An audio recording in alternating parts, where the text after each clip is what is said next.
امریکہ اور ایران کے درمیان کشیدگی ایک بار پھر شدت اختیار کر چکی ہے۔ تازہ امریکی فضائی حملوں میں ایران کے مختلف مقامات کو نشانہ بنایا گیا، جن میں اسٹریٹجک اہمیت والی چابہار بندرگاہ بھی بتائی جا رہی ہے۔ ان حملوں کے بعد بھارت کی تشویش بھی بڑھ گئی ہے، کیونکہ اس بندرگاہ کی ترقی میں بھارت نے بھاری سرمایہ کاری کی ہے۔ امریکی فوج کے مطابق 9 جولائی کو ایران میں تقریباً 90 مقاموں کو نشانہ بنایا گیا۔ امریکی سینٹرل کمانڈ نے کہا کہ ان حملوں کا مقصد ایران کی فوجی صلاحیت کو کمزور کرنا اور آبنائے ہارمز میں تجارتی بحری جہازوں پر مزید حملوں کو روکنا تھا۔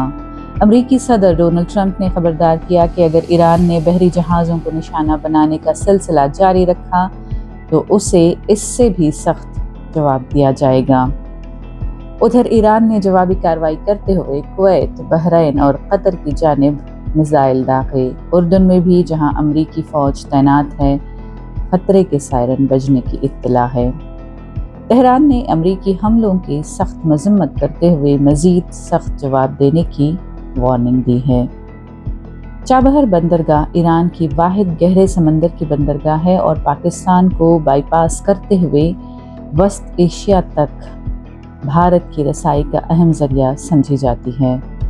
بھارت سن 2002 سے چابہار منصوبے سے وابستہ ہے اور 2016 میں بھارت، ایران اور افغانستان کے درمیان سہ فریقی معاہدے کے بعد اس منصوبے کو مزید رفتار دی گئی تھی۔ بھارت اب تک بندرگاہ اور متعلقہ بنیادی ڈھانچے کی ترقی کے لیے 120 ملین امریکی ڈالر سے زائد کی سرمایہ کاری کر چکا ہے۔ فی الحال چابہار بندرگاہ کے نقصان کی مکمل تفصیلات سامنے نہیں آئی ہیں، تاہم تازہ کشیدگی سے ایک بار پھر بھارت کی اس اہم اسٹریٹجک سرمایہ کاری توجہ کا مرکز بن گئی ہے۔